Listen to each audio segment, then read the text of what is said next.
Mag-uumpisa na itong Commissioner's Cup pero gustong humirit pa ng trade ng Converge Fiber Xers.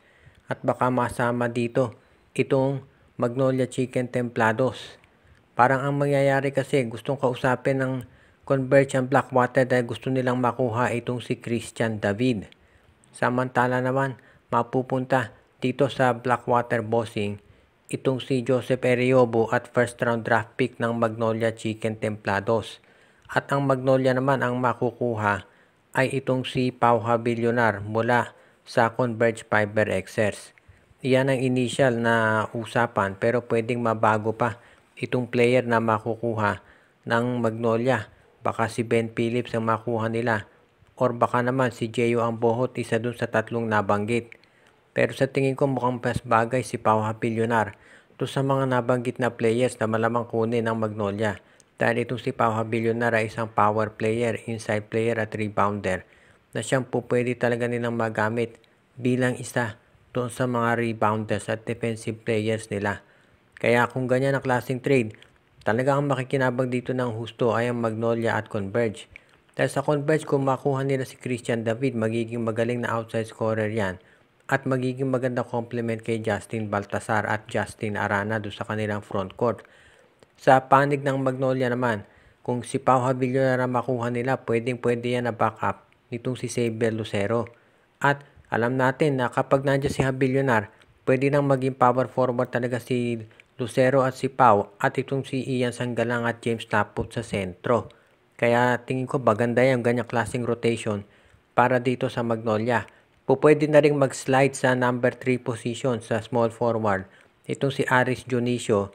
At kapag yan ay nangyari, pwede nang matuloy sa wakas yung trade ni Calvin Abueva dito sa Converge.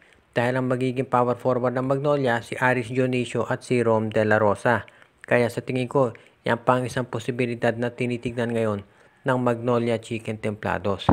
Pwede rin na mapunta sa kanila, of course, ito namang ibang players ng Converge na katulad nga ni Ben Phillips o kaya si Jeyo Ambohot. Depende yan sa magiging takbo ng usapan. Pero sa ngayon, kung makuha naman ng Magnolia si Jeyo Ambohot, maganda rin yan para dito sa kanilang lineup. Dahil si Ambohot ay 6'7", 28 years old lamang, first round draft pick yan. At merong 3-point shooting na alam natin ay naging matagal ng parte ng sistema ni Coach Chito Victolero.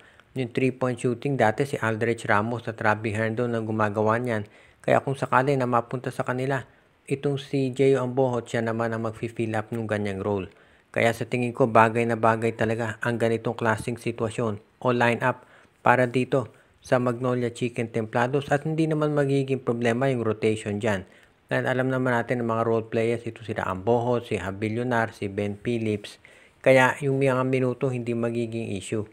Kaya dito sa trade na yan, sa tingin ko, pwedeng-pwede talaga itong Converge Blackwater at ang Magnolia Chicken Templados. Alam natin agresibo itong Converge sa pagre-rebuild ng kanilang lineup at mukhang maganda na ang tinatakbo nito. Pati naman Magnolia maganda rin yung tinatakbo ng lineup nila. Kaya asahan natin na magiging maganda ang laban ng mga nasabing player. Ngayon dito rin natin masasabi na itong Converge Fiber Xers ay isa talaga doon sa mga teams na magiging maganda ang lineup. At ang Magnolia naman, alam natin na mayroon na tayong tinatawag dyan na solid core. Kaya kung madadagdag pa itong si Habilionar ay magiging mas malakas yung front court na magagamit ni Coach Chito Victolero, lalo na at maganda raw pinapakita ng import na si Ratliff.